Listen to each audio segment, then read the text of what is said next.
Hey, Mr. Binks, you know how we get our boilers serviced every year, and indeed for really good reason, because we're jumping on Zoom now to be joined by the RSPCA's Chief Veterinary Officer, Caroline Allen, along with the Gas Safe Register's Rob Denman. We're talking about the dangers of carbon monoxide poisoning. I'm Anna Webb. Welcome to A Dog's Life.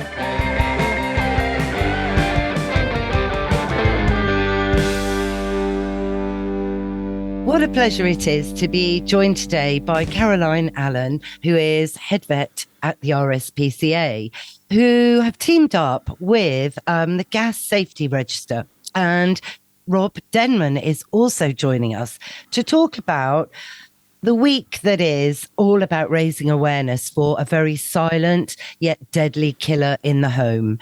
Caroline, you go first. Hi, Anna.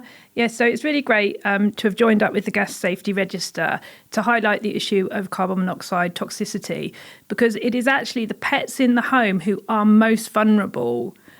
So we're really highlighting how people can protect themselves and also, really importantly, their pets through understanding the symptoms that they may see in their pets and also the steps that they can take to protect the whole family. Yes, absolutely. I mean, it's a shocking statistic that only apparently 22% of all pet owners do have a carbon monoxide reader. I mean, Rob, would you recommend that it should be almost morally mandatory to have one of these gadgets? Yes, absolutely. I mean, carbon monoxide alarms are relatively inexpensive. I checked just the other day at my local DIY shop. £15 buys you a battery-operated carbon monoxide alarm. If you would like a more sophisticated carbon monoxide alarm that talks to your phone and sends out notifications, they're about £80. But it's a second line of defence. First line of defence is to have a good regular programme of service and maintenance on your gas appliances. No, absolutely. Absolutely. I must say I've just had my boiler serviced. I do it annually, but it is, of course, a real worry, along with a number of different, environmental stressors that can permeate through the home. But Caroline, what would the main symptoms be to this, and would this build gradually? Could that be a real worry that you don't really notice something's a bit wrong until it's kind of got really bad? Yeah, absolutely. And I think that is the challenge in both pets and in people, in that the signs can be quite non-specific, but there are a few things to definitely watch out for. So drowsiness is something that is seen, but also combined with a kind of irritability, moving on to sort of having breathlessness and becoming quite sort of uncoordinated, sort of wobbly. And the really sort of cardinal things here is that would improve with the animal taken into the fresh air. And you might even notice that they're quite reluctant to then go back in the house. But another thing you would see, particularly if you're sort of looking more closely at your pet, might be those kind of what we call the mucous membrane. So the lips, the gums, even it's around the eyes, the ears, rather than being that nice, healthy pink colour, would be quite red. And again, over time in fresh air, that would sort of settle down. That obviously creates a bit of a challenge in that by the time you get to your vet, and obviously we would say if your pet's displaying these symptoms, as well as getting out is obviously to take your pet to the vet, is that it might be quite difficult for your vet to actually work out what's going on. And that's why it's really important that everyone has this awareness. Yes, I mean, how would the vet, I diagnose this as maybe not periodontal disease, say with the gums, or just the fact that the dog might be old, for example? Yeah, and that's the thing is, when you're treating pets, a big challenge is they can't tell you how they feel. So we're always really reliant on having a good history. And that's why we do need the pet owners to really be aware of the potential of these issues and be thinking and, protecting their pets within the home. So, Rob, how can you kind of mitigate this? I mean, I'm a bit of a fresh air freak in my flat, and I'm blessed that it is extremely drafty. I know that sounds mad with heating bills as they are, but I'm a great fan of a draft. And where I actually have my boiler there is a window which is always open, for example. I mean, it is regularly serviced. And when I moved in here, I wasn't happy with the boiler for such reasons as we're talking about. So I put a new one in and moved it actually to a better location, which is far more boiler friendly. Actually, you don't have the boiler in a room where you're hanging out an awful lot of the time, anyway, even if it's working fine, do you, Rob? I mean, really, it's about could just having a good draft around help mitigate any issues? And the other question is, could a really good boiler that's quite new and serviced annually, be leaking?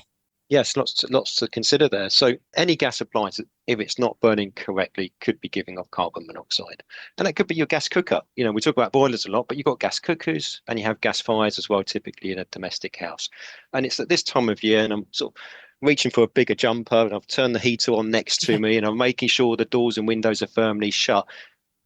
But what we shouldn't be doing is blocking off permanent ventilation that appliance might need. So, if you are cooking, you've got a flueless gas cooker, you should be opening the window or the door to let some fresh air in. If there's a permanent vent for your gas fire, you shouldn't be blocking it up. As tempting as it might be, because you can feel a draft going through that, it's there for a purpose, to provide that fresh air for that gas appliance. And I think it's important that people get to know and have awareness of the symptoms, the signs of a poorly performing gas appliance. So if you look at your gas flame on a cooker, for example, you expect a nice crisp blue flame. If it's yellow and it's waving around, a little bit like your Bunsen burner that you would have had in your science lessons at school, it's an indication that carbon monoxide could be coming off it. Dark sooty staining around the appliance would be another sign. And at that point, you really need to be having the appliance serviced, checked for gas safety. So if you've got a concern, you've got these signs, don't use it until it's been checked for gas safety by a gas safe registered engineer. Gosh, yes, no, that's really, really good advice. So, Caroline, in your experience, as a vet, have you ever experienced, carbon monoxide poisoning in a pet yourself? Not knowingly, but I think that having been involved in this campaign, I think it's really made me aware that perhaps, as a vet even, I wasn't really fully aware of the different symptoms that there could be in pets. So it's definitely something to be bearing in mind. And if you are concerned and your pet's showing these symptoms, and there are issues with gas appliances, as Rob has mentioned, mention it to your vet. There are lots of things that can cause these symptoms. So it is really important to talk to your vet, not jump to conclusions. Some tests may be required, but it's definitely just something to have in the back of your mind. And, as Rob has said, there are a lot of things that you can do to actually protect yourself and your pets, so you don't kind of end up down the vets in the first instance. Yes. So, I mean, Rob, would you agree, as tempting as it is to keep all those drafty cracks, nooks and crannies kind of, filled up, could a nice flow of draft help the situation? Well, I'm a little bit like you, Hannah. I quite like the doors and windows, a bit of fresh air twice a day blowing through the house and heat it up again. But we're all different, aren't we? So, people may not be getting out as much. It's the cost of living is burning on people's minds. So people will be blocking up the doors and windows. I understand that's a behaviour that happens, but it's so important that you take advice from your gas safe engineer. So if they come along and that vent's not needed and it can be removed, then that's a discussion they can have with you. If the vent's there for that gas appliance, the advice is it's not blocked up, because you could be endangering yourself, others in the property, and of course your furry friend, your pets. So adopt a regime of regular gas safe maintenance. Please do reach out to a gas safe engineer. The easiest way to find a gas safe engineer is to either go to our website, gassaferegister.co.uk, or speak to our customer service team. We'll be only too happy to find you a gas safe engineer in your local area. And if I can just give you that number, it's 0800 408 5500. Oh gosh, that is such useful advice. I do believe my plumber is one of these, actually. He's very good. But I haven't got one of these carbon monoxide gadgets. But on reading this press release, guess what I'm doing next week? Please do pop out and get one. No, 100% actually. I'm like, gosh, the problem is all this really does get people worrying. Now, we don't want to worry people overly, but this probably is quite a good idea, because a lot of people end up in A&E as well, don't they, from carbon monoxide poisoning? It's something I never realised really happened, to be honest. Yes, absolutely. So carbon monoxide symptoms in humans are sort of headaches and nausea, dizziness, breathlessness. You could collapse, or you could lose consciousness. Now, some of those symptoms could be mistaken for flu, and they could be mistaken at this time of year, for a good night out and you've had one too many. So adopt that regular maintenance of your gas appliances, have your carbon monoxide alarm. If you feel you or your pets have been exposed to carbon monoxide, you need fresh air, you need to get medical advice, and you need your gas appliances to be turned off until they've been checked. Absolutely. So Caroline, so say, somebody has discovered that their boiler, has been emitting some carbon monoxide, what are the steps? Obviously, fix the leak, get your boiler serviced. But in terms of boosting your dog's health immediately, apart from fresh air, is there anything else that you could suggest? No, and I think that, the good thing in this situation is, there is actually a very sort of cost-effective way of preventing the problem in the first place, which is getting the carbon monoxide alarm.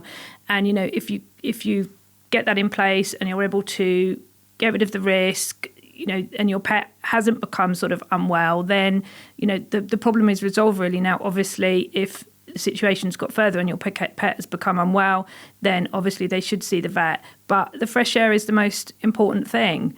Sort of clearing that out, getting the fresh air in, and your pet should perk up considerably. But obviously, if they are very poorly, then they need to see the vet. They may require some oxygen therapy to help replace that toxic gas. They may require some intravenous fluids to help kind of rebalance, if you like, the acidity of the blood. So if they are very poorly, then there are treatments that would be required. But obviously, we're all about trying to prevent that in the first place. And I think it's really important to sort of reiterate and note that within the household, it is the pets who are the most vulnerable, who, are going to show the symptoms first, because they are smaller, and also because they may not be popping in and out as much as their owners. So that's why, I think this partnership between Gas Safe Register and RSPCA is really important to kind of highlight that, the pets are the most vulnerable, and of course they're such, loved and valued members of our family. Oh, absolutely. But it reminds me of how the miners, I think, back in the day used to, it's awful, but they used to put a canary in a cage down, the hole. And gosh, if he came out dead, that was a bit of a telltale sign. But how awful is that? I mean, poor little canaries, but in a way, it's the same, isn't it, with our pets? And Caroline, you'll agree that our dogs and our cats, being smaller than us, they have a much faster metabolism than us. So anything that's ingested or imbibed goes around the body, a lot quicker than it would in ourselves. Yeah, absolutely. And, we do see this challenge, particularly at the moment in a cost of living crisis as well, around people kind of, being concerned about cost of living, potentially using human medications on their pets, and all sorts of problems kind of coming from there. So while our pets in many ways are very similar to us, there are real differences. And this is just one example with the carbon monoxide, but it's so important, if you've got any concerns about your pets, to speak to your vet, because they are different. Yeah, no, of course they are. I'm always saying, it's important to remember that a dog is not a little human in a furry suit, which you'll agree, I'm sure, Caroline, is the right way to think. Gosh, so what other tips would you say? I mean, I'm a bit worried now. I mean, it doesn't take a lot for me to start worrying, I can tell you, but I'm a bit worried about my gas hob. I've only got 2 gas rings on it because I've got a very small kitchen, so it will have to be proportional. So could my chap, Rob, that does my boiler, so to speak, could he also, or should I just contact one of your men at Gas Safety? Yeah, so Gas Safe Register, we've got the Register of Competent Gas Engineers, and anybody who's coming to work on your gas appliance in your property has to be registered with Gas Safe Register. They all have a Gas Safe ID card, and please do ask for that when they come knocking on your door. They'll be only too happy to show you their ID card. It's got their picture on the front. It will show that it's valid. And if you turn it over, it's got their work categories as well. So if somebody's working on your gas cooker, it will say cookers, or it will say boilers or fires. And again, if you go to our register, you will find the local Gas Safe registered businesses that you may wish to engage with to come around and service that gas hob or gas fire, gas boiler, whatever it is, or non-domestic appliances. Yes. And what was that number again? We will be putting it in the show notes, by the way, so people can refer to it easily. But just give us that emergency number again, Rob. Yep. So I'll give you the number for the gas safe register to find a gas safe engineer, which is 0800 408 5500. If you suspect you've got carbon monoxide coming from your gas appliance, please do call the National Gas Emergency Helpline, which is 24/7 on 0800 111 999. They will be out within the hour and they will make sure that your gas appliance is safe. That's brilliant. That is so brilliant. I mean, it's just, the worry, I suppose, is that it is silent and it doesn't smell. So it's not like, gas leaking, which you can smell, of course. It is even more insidious than that. It is. It's known as the silent killer. So you're absolutely right. You can't smell it, you can't taste it, you can't hear it, but the body loves to absorb it. And what it does is it will give you the headaches, the nauseous, and in the wrong quantities, it can lead very rapidly to loss of consciousness. Yes, that's not good. Not good, is it? Not good at all.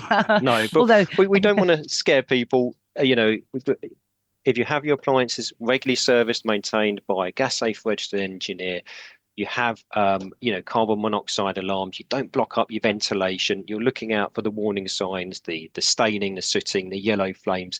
You're doing all of the right things to keep you safe, your family members safe, and your companions, your pets. Yes. So, Caroline, tell me, do you have a carbon monoxide reader in your home? Yes, I do. And I remember it wasn't sort of at all expensive, and it's just something that we have sort of, they're not large, they're not intrusive, and it just gives you that peace of mind. Yeah, no, absolutely. Well, you've got a staffy, haven't you, Caroline, called Tilly? Oh, well, sadly, I lost Tilly last year, so that was I'm very so sad, sorry to mention it. Oh, no, no, that's all right. That's all right. No. She had a wonderful life, but we have recently rescued a new dog. So she's called Jess, and she's a Lurcher Cross Staffy. So she's certainly keeping us on our toes, and it's really lovely. It's so sad to lose a dog, but to give another dog a sort of opportunity of a lovely home. So so really enjoying having Jess in our lives. Oh, yes, no, of course. And, the RSPCA is so brilliant. I mean, my dad worked for the RSPCA in his retirement when I was very young. So I learned about so much animal cruelty at a very young age, which really, I think, set the path, if you know what I mean, for doing things like this podcast. But it's so good as well to adopt, isn't it, Caroline? There's so many dogs in rescue at the moment. It's like a crisis. Yeah, I mean, I think sometimes the word crisis is overused, but actually, Anna, I think in this situation it really isn't. We're really seeing the impact sort of down the line of the pandemic, when obviously a lot of people took on pets, for good reasons, for the companionship, but unfortunately, there was a lot of irresponsible breeding of pets. It was difficult for the pets to get that socialization experience, and now we are really quite overwhelmed with animals. We're doing everything we can to help all the animals, but across the sector it's a very challenging time. So if you are looking at thinking of adding a pet into your household, then we say please do look at adoption. Yes, without doubt. And, it's so altruistic to adopt. I mean, I think lots of people have misconceptions that the dog might have past history, which of course it might well do. But, the opportunity to rehabilitate a dog and socialize the dog to become its best self is really rewarding. Would you agree? Oh, absolutely. I mean, Jess, we don't know much about her background, but, she hadn't had a good start in life. She'd been in the kennels for a while, which she sort of struggled with. And it's just been such a pleasure to just see her kind of grow. And, there is work involved in that, obviously, but there is a certain amount of work involved whenever you take a pet into your life, and getting a puppy is by no means easy, and then they tend to go through the kind of adolescent phase. So there are obviously pros and cons to different ways of getting animals, but I do agree, like, the absolute kind of pleasure and satisfaction that you get from knowing that you're giving that dog or any pet, that chance of another chance at having a good life, when maybe in the past they've been let down. It's really satisfying. Oh yes, no, I'm totally into that actually. I've got this stray feral tomcat sat beside me at the minute who landed on my doorstep about 18 months ago. Long story, won't go there now, but he's still here. And he's a funny thing. That's when people say, oh, what's Baggy like, Anna? And I just go, he's just so funny. And yes, it's been nice to help him, and it really is a great rewarding experience. I think animals make you human. Now, Rob, would you agree? Rob, are you an animal lover? So I think I am. When I was growing up, we never used to have animals, mainly because my mum would say, oh, it's bad for your brother's asthma. I think that was sort of trying to not to get a pet or a dog, really. But I'm older now, and we've got two young children, and we've got some rescue cats, a boy and a girl. We've had them last 4 or 5 years, and they do really bring a lot of joy and happiness to the family. They're there, they cuddle up next to us on the sofa, they follow us around, and they spend time with the girls as well. So whilst we haven't got a dog, perhaps when I'm a bit older, got a bit more spare time, I'd love to have a dog so I could give it the time it deserves. But I think they bring so much companionship and friendship to our family. Yeah, I would endorse. I'm now a pet lover, really. Oh, yes. Oh, I think that's great. I think, you can judge humans, dare I say this, on their attitude, or it's a bit like Gandhi. What did he say? You can judge a nation by how they treat their animals, or something along those lines. And yeah, I mean, they just calm us down. They give us a different perspective as well on proceedings, every day when I might be getting a bit stressed out about something that really maybe isn't that important long term, they just look at you, give you a wag of their tail, and you think, do you know what? You're right. Let's go out. Absolutely.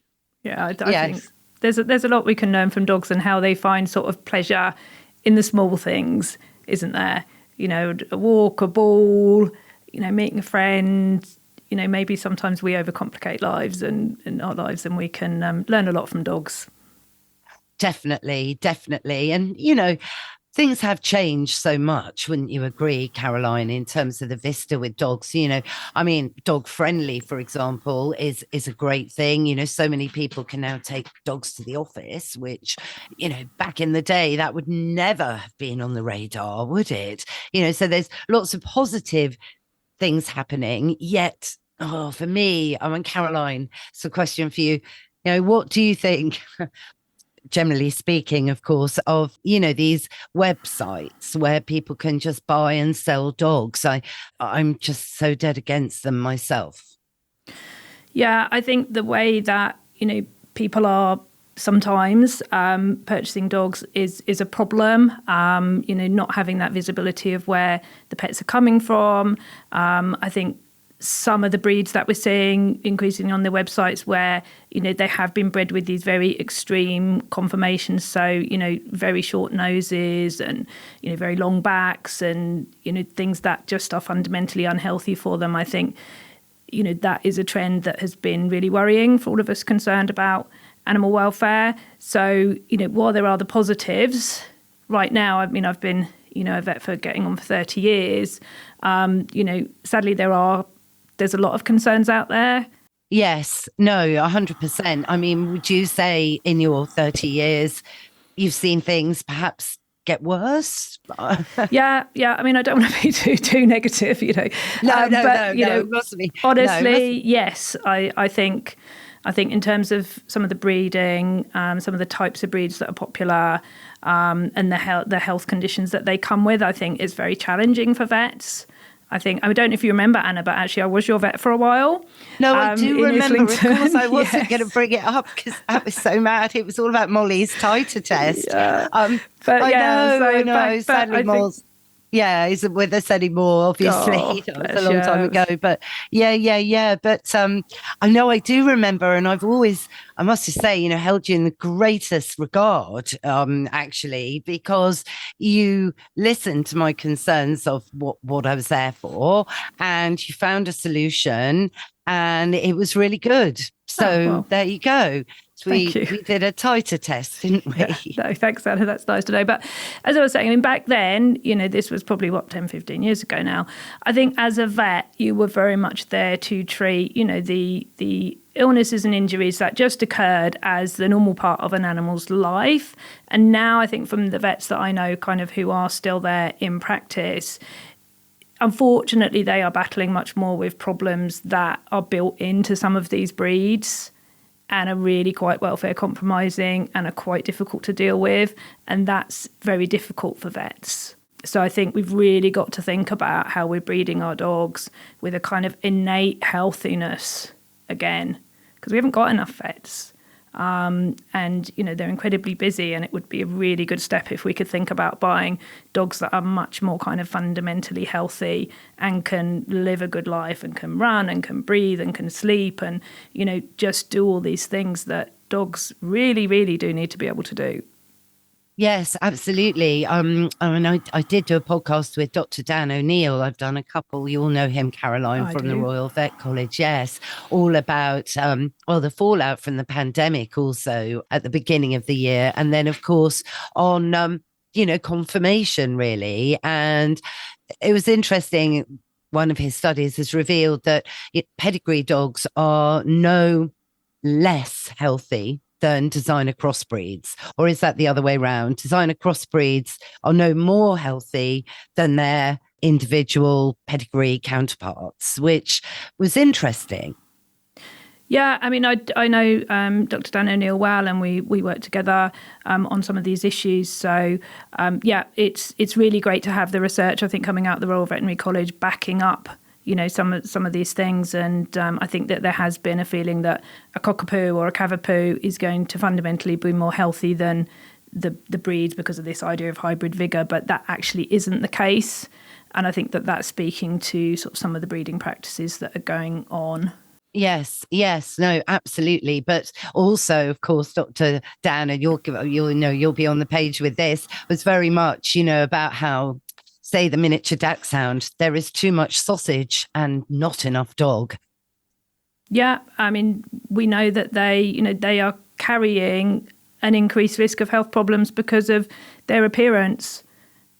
And, I just think that really should be unacceptable. We should be breeding dogs with a kind of an inherent soundness that they're not going to suffer.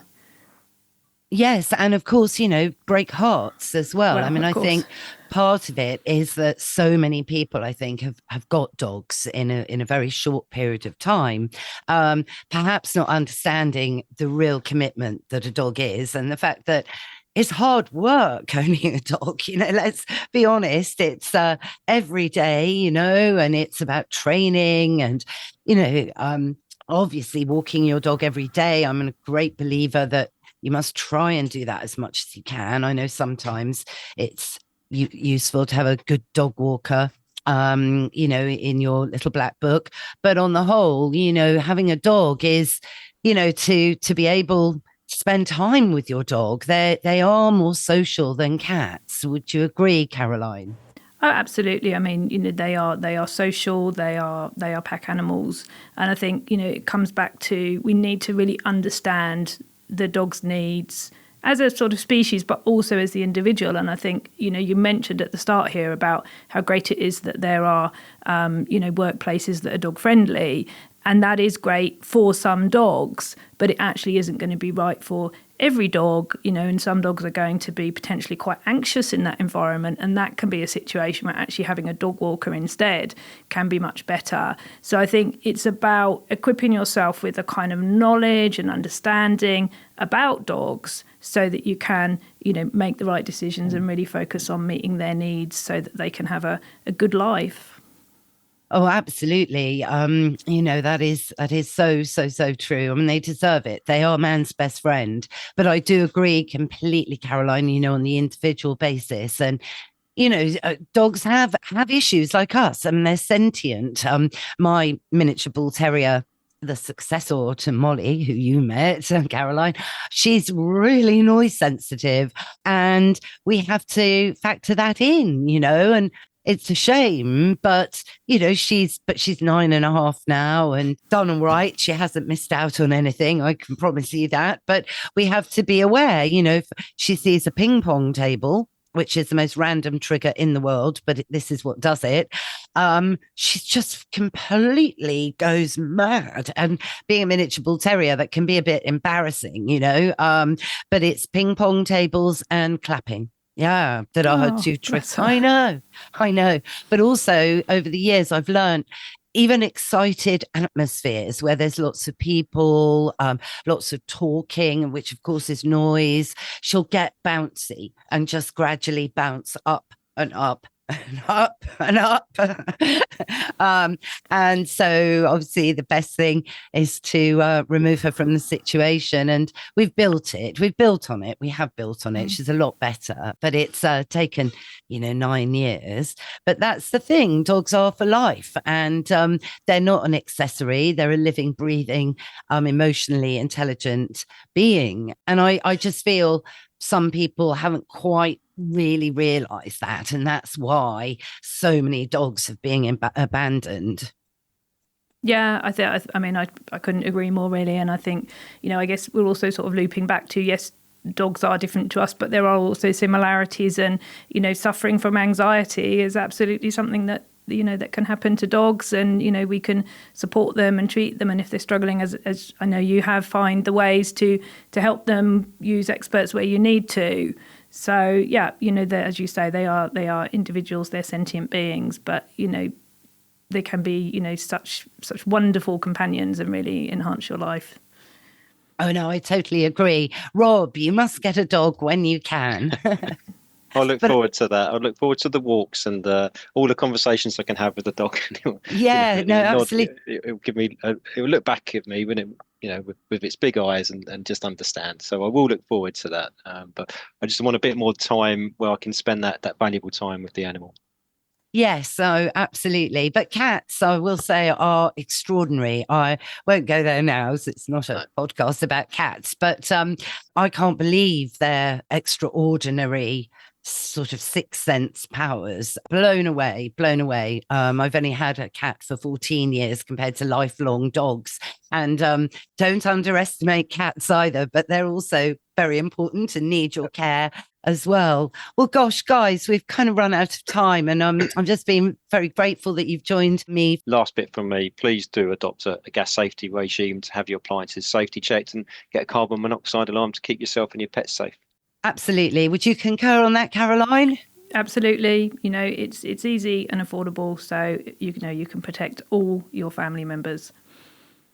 Brilliant. Well, thank you again. And yes, I'm going to get my meter installed, as I've said already. I feel terrible. But well, hopefully no one's showing any symptoms particularly, but you can't be too sure or too safe. No, absolutely. And you get your carbon monoxide alarm as soon as you can.